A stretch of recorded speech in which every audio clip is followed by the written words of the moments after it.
Hi, good afternoon, everybody, and thanks for showing up in the middle of this sunny day to this Focus on the Nordics Reinventing Broadcasting panel. And thank you, Read Me Dem, for helping us to organize this for the first time. You know, I am, for one, very proud that our region deserves to be focused, because I have been around at MIP before commercial television was invented in Scandinavia, and I remember when you back then, for the longest of time, when you tried to pitch something to somebody and you said you were from Sweden, they got this glazed, sort of completely uninterested look on their face, and then they started to pitch you their upcoming slate of animated movies or something.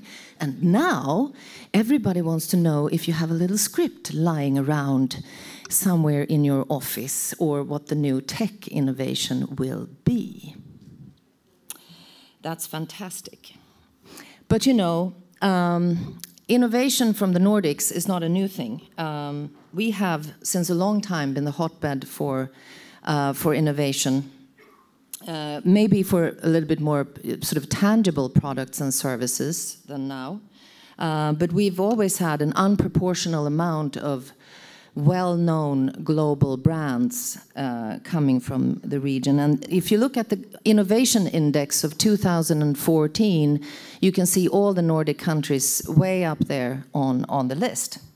And this is, I'm sure, one of the reasons why we now also see a lot of innovation coming out from the creative industries, whether it be, you know, drama, production, or games, or, you know, music, or YouTubers. In fact, of the list of the best paid 20 YouTubers in the world, half has a Nordic connection. It's pretty good. We're very early adopting and seriously switched on. We have the highest digital media penetration in the world. One example of this is the early and rapid switch to digital that we did when we cut off analog TV in Sweden in 2007, and Finland and Norway and Denmark followed suit. This is me. As a newly appointed director of programs for SVT, I had one of my first assignments was to go into the boondocks and cut off, press the button, goodbye, Channel 1, and with me I had the cultural minister and, as you see, a lot of photographers. And you know, another example of this commitment to digital is that the Swedish government, as an example, has decided that by 2020, 90% of the households should at least have 100 megabits coming into the home. And this kind of focus on digital infrastructure obviously opens up the entire value chain for innovation, which is fantastic and gives us a lot of opportunities. But we also have some challenging components to deal with. The most limiting factor is, of course, that we're smallish country. You know, the countries are small, population-wise, we're smallish, and with small languages, so strange languages, in fact, that MIP launched a pronunciation competition a couple of weeks before MIP, and the winner is going to be announced on Wednesday. Another challenge is that apart from strong and talented domestic commercial broadcasters fighting for market share in the region, we also have an increasing number of international global channels being launched. And I just heard over lunch today that the Scandis weren't so thrilled about the fact that BBC is going to launch new SVOD channels in the Nordics, you know, in the near future. So the competition is becoming, you know, even fiercer. And another reason for this competitive environment is, of course, that the Nordics, as compared to a lot of different markets in the world, has very strong public service channels that are, in fact, number one in their respective territories and gaining market share at that. And these channels, the public service channels, started early to invest and launch on-demand channels, and has, in a significant way, you know, speeded up the change of consumer behavior. So, but who is the big elephant in the room? I don't know what you think, but you know, this was a game changer when they launched in 2012, and just in a few months actually had 800,000 subscribers in the Nordics. So it's a challenging thing to be a broadcaster in the Nordic media these days. Put levels have gone down. Cable and satellite subscriptions are peaking, and ratings are declining. And consumers are obviously moving, but the money is not, the revenues are lagging behind. And this reality means that broadcasters have to change. And we want to know in this panel, how do they do that? How will they organize this change, find new talent, survive and prosper until the money is catching up with the consumers? Who do you partner with when you change? In short, how do they reinvent themselves? I can't think of a better panel to talk about this than the one you will have in front of you very soon, like right about now, if you could come up on stage. First, up on stage, almost, is Casten Almqvist. Thank you. He's president of the TV4 Group, biggest commercial broadcaster in the Nordics. Casten loves his job, but he also loves to play the accordion. Well, not the accordion, really. No, not the accordion. What is it harmonica, called? Harmonica. It's okay. Sorry, okay. The accordion is one of those. Oh, that's horrible. Wouldn't mind, but, what a horrible. But Casten, why not the electric guitar? Well, because someone else has got it on that picture. It's, I don't know where you got that from, actually. But yeah, well, yeah, it's my Casten, secret escape, actually, music. For those of you who don't see the guy or who don't know who the guy to the left is, was Casten's boss for a few years. Not anymore. Not anymore. Yes, and then we have Anders Jensen. Here you are catching a big fish. The person who gave me this picture said, maybe it's a little dark, but at least you will be able to see his tall Nordic legs. And I'm not sure whether we really see them, but Anders, what is the biggest fish you ever caught? Well, it's not this one, actually. I think the biggest was a blue marlin at some point, somewhere wow. in the Pacific. Okay. Yeah, but there is always bigger fish to fry. Okay. And do we have a picture of Magnus? Yes. This is the suave Swede. Yeah, this is Ericsson style. Magnus, what do you have in your glass? Soda water. Of course. Obviously. Of course. What is your favorite drink? Champagne. Of course. And Heikki, this is fantastic. Heikki likes grilling, and he likes grilling so much that he holds the silver in the Finnish barbecuing championships. and on his CV, and this is actually official material on Facebook, it says that you have built 160 ice bars. 63. 163. 163. You need to explain this. Well, I'm an eager skier, and whenever I go skiing in the Alps or in Finland, or whenever there is snow and we have friends, it's very easy to have your shovel and make a snow bar or an ice bar. It takes about 45 minutes. You have nice music, food, drinks, and everybody joins. It's like kitchen at the home party. Everybody gathers around, and it's easy to do when you just have snow. Perfect. Yeah. Is the sound okay? Is the sound okay? You may wonder why I gathered 4 guys and there's no women, since there are so many women in the Nordic broadcasting industry. We actually had Dee Forbes, who was going to join us. She's the CEO of Discovery Network's Northern European organization, but she was cancelled in the last minute, couldn't go to Cannes. So there we go. Welcome, you guys. Should you take that photo away? We will take that photo away. That's great. Yes, we will take the photo away. We want a photo with all of them. Can we have a photo of all of them? Thank you. Yeah. Magnus, let me start with you. in the MIP, you know, the supplement, I recommend for anybody who hasn't seen the Nordic supplement today, in that interview with you, you said that Ericsson probably understands the evolving TV industry better than most. You know, and I'm thinking you're spending $5 billion in R&D per year. So obviously you guys, you have gathered an incredible amount of market research and intelligence, and you've used that to conclude that you want to invest in the TV industry. Why? Why? What did you see that, you know, that wanted you to invest so heavily? Well, I think first of all, we saw a market that is very fragmented, and it's very nationalized, and it's lack of standardization. We come from a very, very standardized world in the telecoms side. Everything that we're having in our hands with mobile phones, from GSM to 3G to LTE, whatever, that is standards we are doing together with our customers. And what we're good at is, of course, with standards, drive out cost and open up for a greater cash flow and a greater technology that's coming out of the industry. And when we went into the media industry, we saw that this is what's going to happen.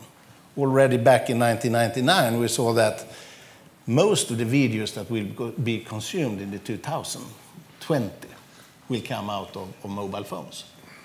So we already then start to look into how can we design networks like LTE and 5G that optimize the video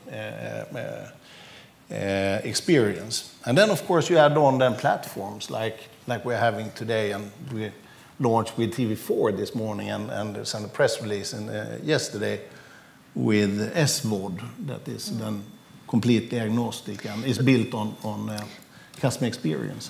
Before we go into that, because we all want to know more about your collaboration, but before we go into that specifically, what I would like to know, because you also said in that interview that Ericsson is probably television's best kept secret, meaning that we haven't really, this has happened sort of, you know, under the radar, that you have built up an enormous operation that turns over 10 billion euros approximately, and you have Swedish krona.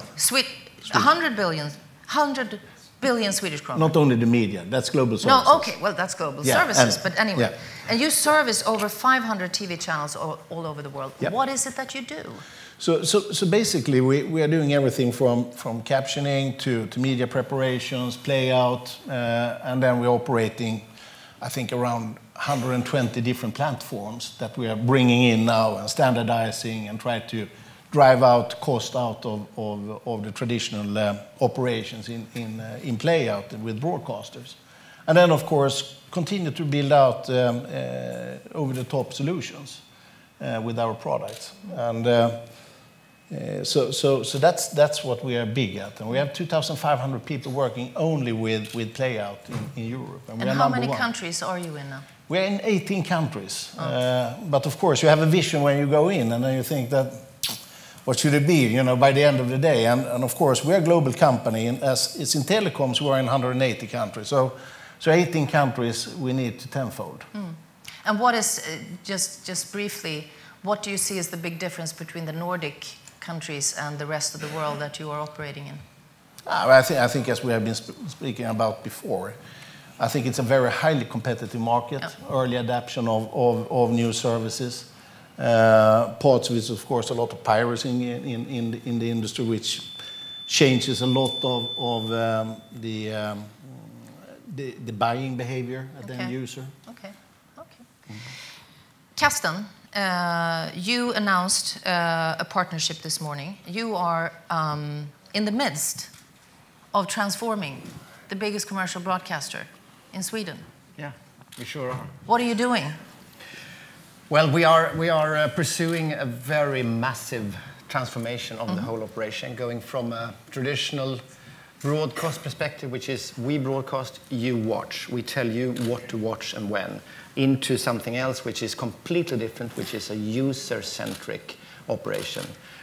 Building the whole idea on the fact that we need to be in dialogue with the users 24/7, and all the data points and all the tracks they leave digitally, that we collect them and use them for even better user experiences. So from viewer to user. Being a super content-driven company for 25 years, a very well-kept such, we are building on that tradition in investing heavily into Swedish production. Okay. Primarily drama, scripted, which is our new sort of level, and also sports. In addition to that, we're pouring in money, in lack of a better word, into Magnus, among others, but into technology, to be able to create that. Well, I'm happy to help. To be able to create this user experience, because it's all about technology. And to us, it's a cultural shift. Okay. First of all, this from viewer to user, and then secondly, to move the technology into the same VIP room as content, where the creators are, the very, very key people in our organization. They have now new colleagues, which are also key people coming from the tech side. But it hasn't always been like this, Casten. And I'm thinking in the past, one could wonder, you know, because TV4 has seemingly been a little reluctant in going into VOD services.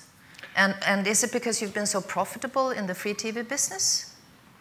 Well, we still are, but you need to have good owners to start with to pursue a transformation like this. So in our case, our plan is based on not delivering super high short-term profits during the next coming 2 to 3 years. Take more or less half of what could have been a profit and invest that into So it's good not to be on the stock market. It's very good in this case. It's very good to have a 200-year-old family at the top who says, we want to be around for another 200 years, so please invest. Okay. The other thing is that you have to be, I think, without commenting on the past, you have to be a cannibal. And now you should say what? A cannibal? A cannibal, yeah. Okay.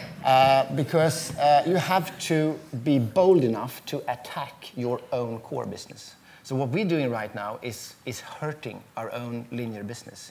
And this is deliberate. But as someone said, it's better to be the cannibal than the meat. The meat. Yeah. Okay. So that's especially if you are on Heikki's grill. Yes, that would be terrible. We will come back because I'm curious. Was it too boring? No, it wasn't too boring. But you know, we need to let Anders, because and we need a picture of. Here is an extraordinary amount of brands. The one right up there to the left, I was that channel's first programming director. We started in '87, and I still remember when the first commercial went out. It was Juicy Fruit, pocket full of sunshine, for those of you who remember. That was one channel, and now this. And I'm wondering, is this what it looks like from your brand manager's perspective, or is this what we are supposed to experience as a consumer? I think it just demonstrates that we are cannibals and we like to keep it in the family as much as possible. This is not a brand strategy. This is the result of growth, opportunistic growth, where you launch new brands to accommodate growth opportunities, not necessarily on the back of a work-through brand strategy. You just do it because you can. And because there is demand. That has been a very successful model. It has served us well, it's served the market well. We have managed to grow our part of the business. The distributors have managed to grow their parts of the business. Everybody has been happy. And there has been, and there still is, a never-ending appetite for content. So this is the result of that. You are responsible for the top part. Yep. Right? The free TV business that has had a bit of a tough time lately, especially last year. What is your comeback strategy? The comeback is, I think, you know, I joined this industry in the middle of last year, coming from 10, 15 years in the telco industry. And the smallest common denominator in that journey has been transformation and change, because you go from one technology, from NMT to GSM to 3G to 4G. This is an industry where it screams transformation. You know, this will have to change. And the first thing you do to fix that is that you accept the fact that you have to transform. And that is probably the biggest challenge, because we've been so successful. We've built all of this. we've harvested so many, both great results and managed to get the viewers and the consumers to really love our products. And now we say, this is not good enough. And people have to deal with that. And then we use this very, very scary word, digital, which is, a word that would cover all things. And you put it on a pedestal a little bit. I think that's dangerous. You have to have a digital-first mindset. Yeah, you have to be more pragmatic, but at the same time, dare to continue to reinvest in your core products. The Finns are known for their pragmatism, Heikki, and Casten, he runs a profitable and Anders business in a very competitive market. The economy in Finland is a bit more lackluster. Casten has 45% of the commercial viewing and 55% of the money.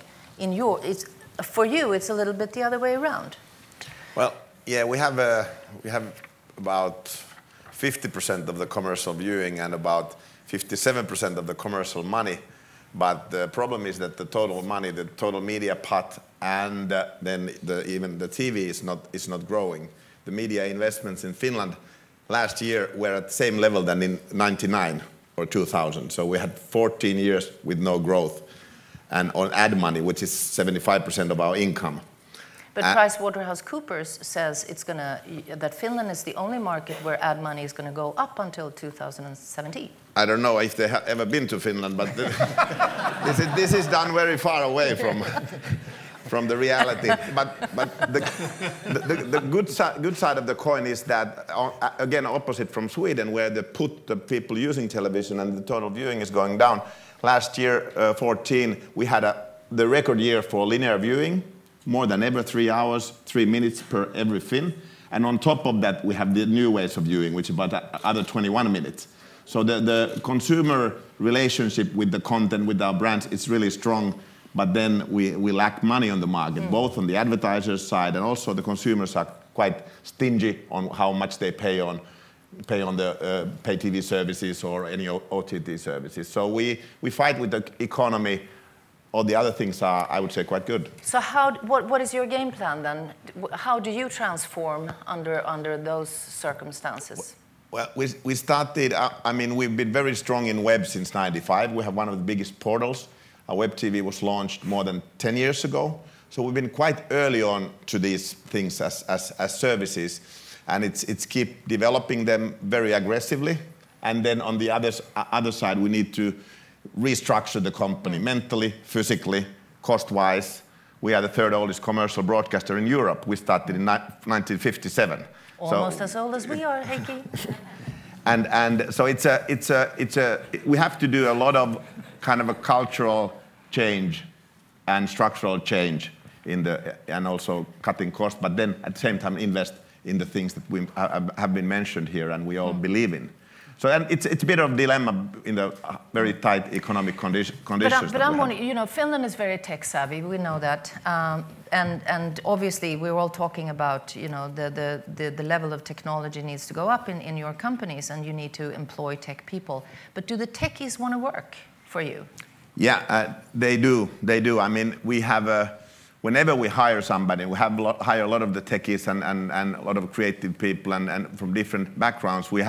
We get really, really good people from the market. We were ranked by far the #1 media company as the employer brand who they wanted to work with.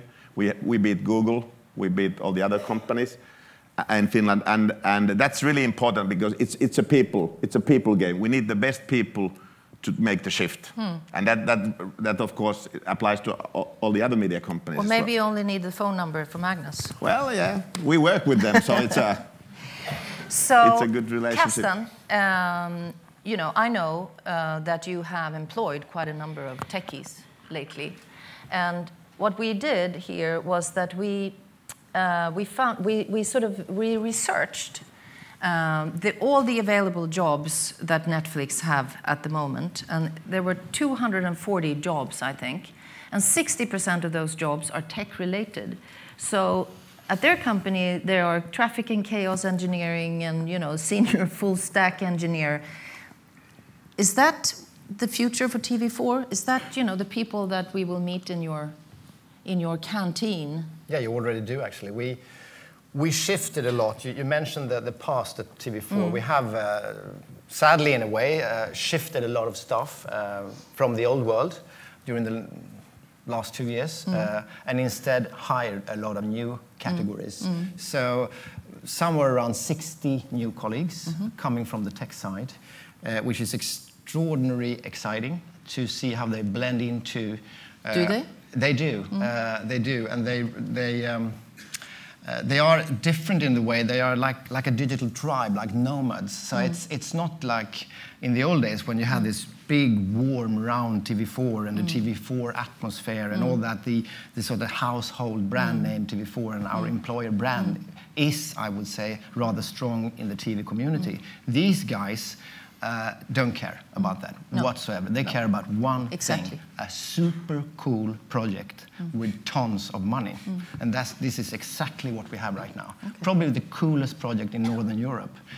Part of it being run by Ericsson, the back end, the plumbing, the sort of the architecture, the platform. And the further to the user you come, this is where our new colleagues move in. So the UX, the user experience, the experience you have when you browse our new services coming out later on this year is what these new colleagues are working on. Very creative process. Okay. Cool, yeah, because I remember, back 12 years ago, I started with a partner, Maria Borelius, an e-learning company that had its own terrestrial digital channel, and the shift, a little early, but it was actually Netflix for learning. There was, back then there was no language for it. But what I wanted to say was that coming from the production side, where people, smiled and looked up when you came in because you were the boss. Now, having 250 hackers in my office, nobody was interested in looking at me because I was the boss. They were just, interested in a smart project. So I'm wondering, I thought that was difficult to have 250 people that I didn't basically know what they were doing. How do you keep up in order to understand? Well, to start with, I talk with them a lot. Okay. That's a good idea. And then we really try to encourage, actually it's one of our values, core values, it's cooperation. So we actually force people actually to cooperate across departments, which is also maybe not a very strong tradition at TV4. You are in your silo. Since two and a half years ago, we are very much very much platform independent in all aspects. I think we can all relate to the silo. No, but I just think, regardless of where we are, we know about the silos. It's not, it's specifically TV4 thing. But it works, I tell you. But you need to force it. Anders, I want to go to you because you have a different approach. Because MTG did a radical move early on to separate the OTT business from the old free TV business. Why did you choose that strategy, and what have been the learnings so far? It wasn't so much a separation of businesses, rather an opportunity to actually extend our premium business, the Viasat business, onto a digital platform, and to see that as a standalone brand. But initially it was more or less an extension of the DTH business. Which was a good thing that we started early because we learned a lot. One of the things that is very apparent is that user experience is everything. We basically started off with taking the box experience and make it digital. And that's not great, necessarily. People hate the box. And if you just make that digital... You mean the physical box? The physical box, where you have to go like this and you have to push source and you have to do all these things that you hate. And you get 50% of that digital, then it's not really optimal user experience. But we were early, and that was good. So we learned all of that. And very much to Casten's point, I think it's about creating a new environment for the people that hasn't necessarily seen our industry as the next port of call, to make it cool. I think we are probably, all of us here, so at least the ones working in the industry, think they were in the coolest industry in the world. A lot of people out there don't agree with that. And especially the ones that are going to define the next products and the ones that are going to buy it and consume it.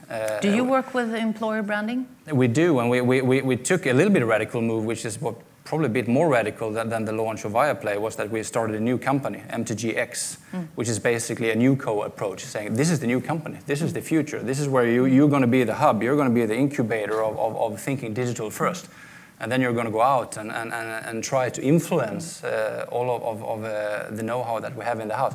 That is not an easy process. And you have to talk a lot to them, and you have to make sure that people talk to each other. That you meet at the coffee machine. Yeah, but people, they talk like this. You have one drinking a lot of coffee and one drinking a lot of Red Bull, and they're not necessarily on the same page.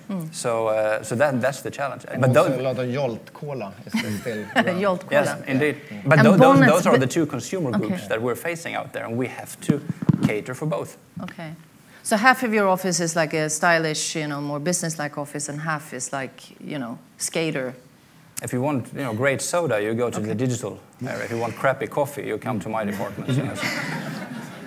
Magnus, I don't know. It just seems to me that you are the lucky one right now. You seem to have already in your company all the competencies that these guys want to hire. But I'm like curious about your own, your own background, because you were an IKEA man, yeah. And then Millicom, and for those of you who don't know what Millicom is, it's a mobile and media company, a global one. And now technology. How have you been able to shift, skill set or expand your skill set in order to go from one business to another? Yeah, it's a difficult question. No, I think first of all, you got to be very curious.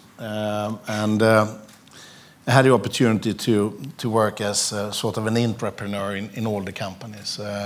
Been able to build a lot of new product areas with IKEA, working in different countries out in Far East where nobody was there. And very soon, in all the three companies, you realize that what you need is a good structure. You need processes, you need methods, you need to steer up things, you need to be good in planning and good in communication. It's not only to have a vision, you've got to be very detailed. The devil is in the detail. And I think that is very important to have when running a business. Do you think that media managers generally are a little bit more wishy-washy with a vision, but not, Yeah, maybe. Organized enough? No, I'm too young in this business to have any opinion about that. But what I'm seeing is, as I said in the beginning, it's a very fragmented market. If it was a very structured and organized market, this wouldn't happen.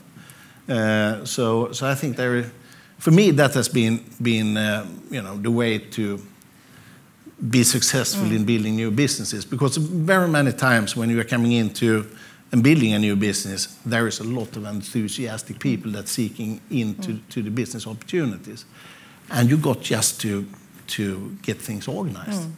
Otherwise, it won't happen. Yeah, retain them and develop them. Yeah, but so, what is your advice then for media managers if you have broadcasters out here that, that need to understand new things? Is it to understand retail and technology? Is that a good thing, as you see, as skills needed in the future of broadcasting? Is that? First of all, I think it's super important to understand the end user, what needs and expectations they have. Set the organization for that expectation and strive and drive the organization to listen to what it is and consistently be challenging the business. Because it's changing so fast now. We're into an enormous transformation in the industry. If it's telecom or media, which I think it's converging. And if we have an open mindset and we are chasing the details together, I think we have a good chance to be successful. Cool. I would like to switch the focus a little bit from broadcasting actually to the business of production. Because normally in these rooms there are a lot of people from the production community, and I'm sure they are a little curious as to how you feel and what will happen with that industry in the future. And I'd like to ask you, Heikki, because we're curious, there's a lot of creativity coming out of Finland in terms of games and apps, and that creates incredibly rich Finns that buy very expensive apartments in Stockholm. Why? Why all that global stuff is coming out of Finland? Well, I think we have certain kind of heritage for that, from different kind of, from classical music to design and stuff like that. And now I think in the game... Is it Alvar Aalto's yeah, we heritage? have that kind of heritage. And then, of course, what happened to Nokia, a lot of that is now in small companies. A lot of the people and a lot of that ecosystem is now entrepreneurial. And that, of course, gives a lot of speed for very, very good innovation. And the gaming examples that you probably refer to, Supercell sold 1 billion, worth half of the company to SoftBank, and they are really successful ongoingly, hugely profitable. Just invested 400 million just in marketing in Asian market last year, 400 million for advertising and promotion of their products. So I think it's a good start, but we need, in our industry, we have the same competencies. We have to just break it through for the first time, as we've done in some other areas. And that courage is what we need, and we need to push it through. But there's a lot of huge opportunities. But what is the lesson? Is it in a small country like Finland, who is even smaller than, let's say, Sweden, you have to be global. You have to have a product that can travel, you know, or forget it. Well, yeah, nowadays it's a very, very nice opportunity to go global, because you don't have to worry about the distribution. And that's the biggest things that our industry should focus on, that we can create great content, whatever it's combined with technology and user friendliness, and then it may travel very far, and then it gives a lot of work for people like who's sitting in this room. But we're still early days to have big stories to be told. Casten, broadcasters have an EBITDA of about 15%, and has had for a number of years. Production companies around 5 to 6 on an average, even less in Sweden, actually 3. You know, you could say, you know, it's hard. Well, it's hard to be a successful, profitable production company, and production budgets. Are they going to be higher, you think, in the future? I mean, the global amount spent on production in Sweden, for example. It's actually two different things: higher budgets or more money. No, I'm talking about more money in the business. And I would say definitely more money, because at least from our side of the table, we are reshuffling resources again towards scripted primarily, but very much focusing on our position as local Swedish quality programming. So this is where the money is going, and someone would ask, what is going down? One is profits. Again, we are sort of bringing down profits to invest. And another thing is more painful, is reshuffling of resources, i.e. people. So a lot of people has left TV4 and the group, Bonnier Broadcasting, to be able to finance this. So two answers. If you move into scripted, you're on safe ground. Because, and why scripted? Because we nag about this. It's because it's the perfect tool to window out in all these new digital platforms. And it has a much longer life length than obviously a Let's Dance or a similar show. So that's one. The other thing is if you come up with a truly platform agnostic idea, which is not a linear idea with a nice digital add-on, you will be on safe ground as well, because this is what we're looking for, and this is what we will buy at large. But the consolidation has been tremendous, and I mean, all the global production houses, networks are present in Scandinavia, in the Nordics right now. Anders, if I ask you the same thing, I mean, how do you see this pan out? You know, what's your advice for the production community going forward now? I think consolidation, if you start in that, and is inevitable, it's going to happen.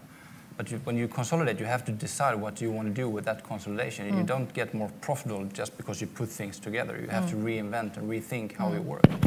I think to your point on the 5% EBITDAs and the 15% in the broadcasting industry, when I look at ourselves and the way we operate, it is an effect of growth years. It's not a formula that's going to work under transformation.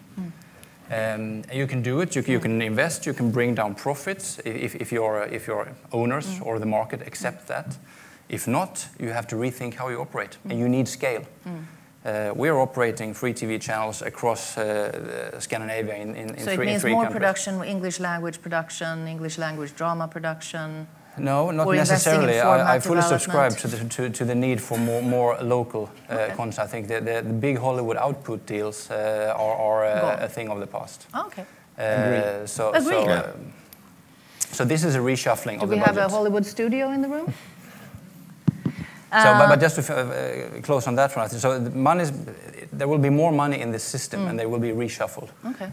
But you have to also be able to drag more of that money down to profits to reinvest in that transformation. Okay. As a listed company, we have to utilize our footprint as a group, of course. But the market, they will, if I say, well, guys and girls, you're going to have less profits for 5 years, and then we're back again, they would understand, but they wouldn't like it. So that's not a formula that works in our way of doing it. We have to be more efficient. And that goes for production companies as well. I know, Magnus, you also like efficiency. And you're also a listed company. And I know that you have a silent period right now. So you can just nod or go like this when I ask you this last question. And then I think we should open up a few minutes for the room. You know, you're the tech guys, and the entertainment business tend to think of the creative industry not being designing workflows and whatever you do. But my question is, do you think you can consider to buy production companies in the future? I mean, you bought Red Bee Media, that is a creative agency. Do you think, is that at all in your horizon? Let me answer the question a little bit differently, because I think first of all, it is a tremendous transformation in the business. And that is what we are doing. We are transforming our customers' business. We are driving as much as we can OpEx out of the business. And we are trying to build top line with new solutions. That's what our business is all about.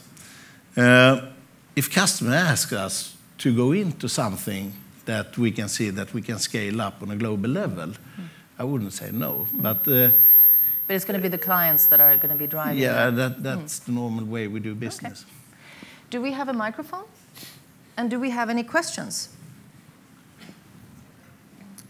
No, that's the wrong answer. What questions do we have? I've learned that is, as a moderator, that's the question you should ask. Hi, my name is Patrick. I'm a Swedish television producer. Sorry. Keep it like Can you hear an me? ice comb. Yeah. Okay, cool. So I heard you talk a lot about the Nordic region, but I would like to hear how you see on the competition and influx of international SVOD, such as Netflix, HBO, and how do you compete with that with the Nordic product? Well, should I try to answer that?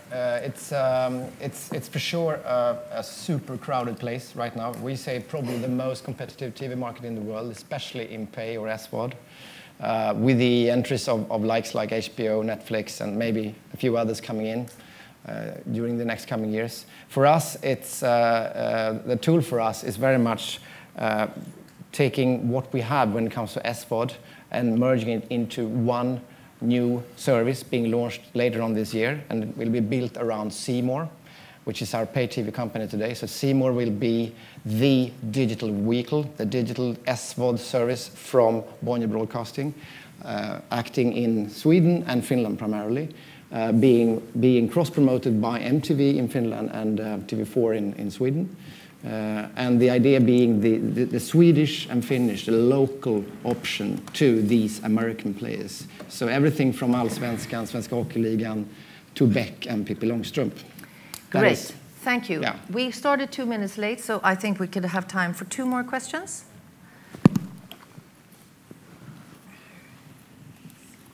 Anybody? All right. Crystal clear. Everything's crystal clear. I think we should give our panel a great round of applause. Thank you very much.